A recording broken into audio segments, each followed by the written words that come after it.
Hi hello नमस्कार, स्वागत आहे तुमचं माझ्या मिनी ब्लॉगमध्ये। तर आज बनवायची होती करटुल्याची भाजी। तर त्याआधी करटुले छान धुवून घेतले आणि त्यानंतर ना असे गोल गोल कापून घेतले आणि मग गॅसवर कढई तापण्यासाठी ठेवली।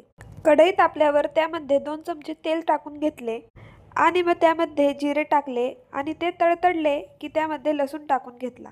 तुम्हाला जर मोहरी आवडत असेल तर तुम्ही मोहरी सुद्धा टाकू शकता।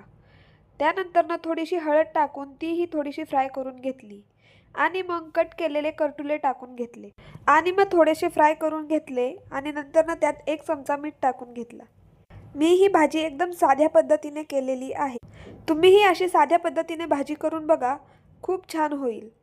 या भाजीमध्ये मी थोडं सुद्धा पाणी घातलेलं नाहीये, ही नुसतं वाफेवरच शिजू द्यायची आहे।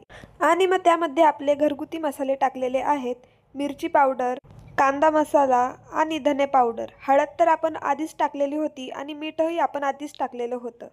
मग थोडंसं झाकण लावून थोडंसं परतायचं, परत झाकण लावायचं, असं करून भाजी शिजवून घेतलेली आहे आणि आपली भाजी तयार आहे। ही रेसिपी तुम्ही एकदा नक्की ट्राय करा। भेटूया पुढच्या व्हिडिओमध्ये। Bye bye.